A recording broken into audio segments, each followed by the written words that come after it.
اس لیے شادی کے معاملے میں یہ سچ ہے کہ لڑکی بغیر ولی کے نکاح نہیں کر سکتی، یہ سچ ہے، لیکن یہ بھی سچ ہے کہ لڑکی کی اجازت کے بنا بھی آپ کسی لڑکے کا نکاح اس کے ساتھ نہیں کر سکتے۔ دنیا کے کسی باپ کو یہ حق نہیں ہے کہ وہ اپنی بیٹی کا نکاح زبردستی کسی لڑکے کے ساتھ کر دے۔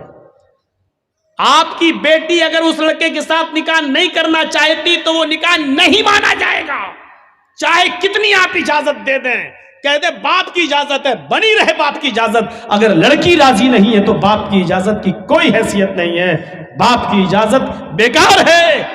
شادی وہ مانی جائے گی لڑکی بھی راضی ہو اور اس لڑکی کے نکاح میں اس کا باپ اپنی بیٹی کی اجازت کے بعد ولی بنتا ہے اور اپنی بیٹی کا نکاح کراتا ہے۔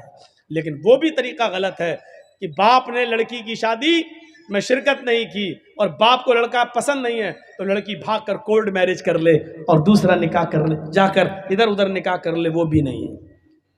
کچھ ڈھکوسلے لوگ ہمارے سماج میں ایسے بھی ہیں جو لڑکی کے باپ بن جاتے ہیں۔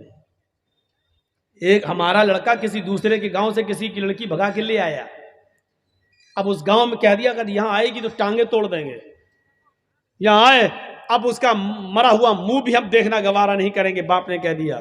اب وہ آپ کے گاؤں میں آئی، آپ کے گاؤں کا کوئی بڈھا آدمی تیار ہو جاتا، چلو وہ باپ نہیں ہے تو ہم باپ بن جاتے ہیں بیٹا تمہارے۔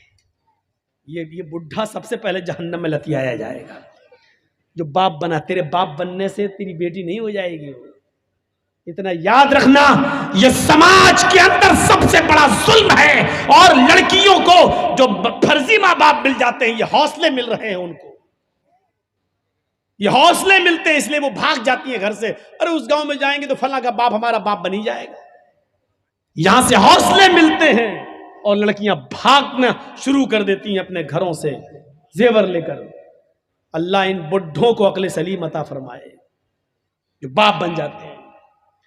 سن لیجئے، تمہارے باپ بننے سے وہ باپ نہیں مانی، تم باپ نہیں مانے جاؤ گے، وہ تمہاری بیٹیاں نہیں ہوں گی۔ ما ہن امہاتہم ان امہاتہم الا اللہ ولدناہم، تمہاری مائیں تو وہی ہوں گی جنہوں نے تمہیں اپنے پیٹ سے پیدا کیا ہے، تمہاری بیٹیاں وہی کہلائیں گی جو تمہارے نطفے سے پیدا ہوئی ہیں۔ ہاں یاد رکھنا، کسی غیر کی بیٹی جو بھاگ کر آئی ہے وہ تمہاری بیٹی کہلانے سے بیٹی نہیں ہو جائے گی۔ یہ بیٹی بن جانے کے باوجود اور آپ کا اس کو بیٹی بنا لینے کے باوجود بھی اگر کبھی وہ آپ کے ساتھ حج کرنے جانا چاہے تو وہ آپ کے ساتھ حج کرنے نہیں جا سکتی ہے۔ بیٹی اور باپ کا رشتہ کہاں ہے؟ اسلام آج منہ بولی بیٹی کو اپنے منہ بولے باپ کے ساتھ حج کرنے کی اجازت نہیں دیتا ہے، اس سے بھی اس کو پردہ کرنا پڑے گا۔ منہ بولا بھائی نہیں مانا جائے گا، وہ اپنے منہ بولے بھائی کے ساتھ حج کرنے نہیں جا سکتی ہے، اس سے بھی اس کو پردہ کرنا پڑے گا۔ یہ تو بہت دور کی بات ہے، تم اپنی بیوی کے ساتھ کھانا کھا رہے ہو اور بیوی کی بہن آ جائے، یعنی تمہاری سالی آ جائے اور گھر میں گھس جائے، تمہاری بیوی اپنی بہن کو بلا رہی ہے کہ ادھر آؤ تم بھی کھانا کھا لو، یاد رکھنا اپنی بیوی کی موجودگی میں بھی تم اپنی سالی کے ساتھ کھانا نہیں کھا سکتے ہو۔ اپنی بیوی کی پرمیشن کے باوجود اپنی سالی کو موٹر سائیکل پہ بٹھا کر بازار نہیں لے جا سکتے ہو، اس کو اس کی سسرال چھوڑنے نہیں جا سکتے ہو، اس کو اسکول چھوڑنے نہیں جا سکتے ہو۔ اگر سسر نے بھی اجازت دے دی کہ میرے داماد جی اپنی سالی کو ذرا اسکول چھوڑاؤ، وہ کالج میں پڑھنے یا پڑھانے جاتی ہے، بیوی کی اجازت کے باوجود، سسر کی اجازت کے باوجود بھی آپ نہیں جا سکتے ہیں، اور ان کی اجازت کے باوجود آپ ایسا کر رہے ہیں تب بھی حرام ہے، حرام ہے، حرام ہے، ناجائز ہے، ناجائز ہے، ناجائز ہے۔ پردہ رہے گا، سالی کو بھی پردہ کرنا پڑے گا اپنے بہنوئی سے۔ یہاں تو سالیاں سب سے زیادہ بہنوئیوں سے مذاق کرتی ہیں، اور جوتا کون چھپاتا ہے؟ یہ رسم کہاں سے نکلی ہے؟ بات تھوڑی سی گھوم گئی اور ادھر نکل گئی۔ تو میں کہنا یہ چاہ رہا تھا میرے بھائیوں، ایک طرف یہ چیز ہے کہ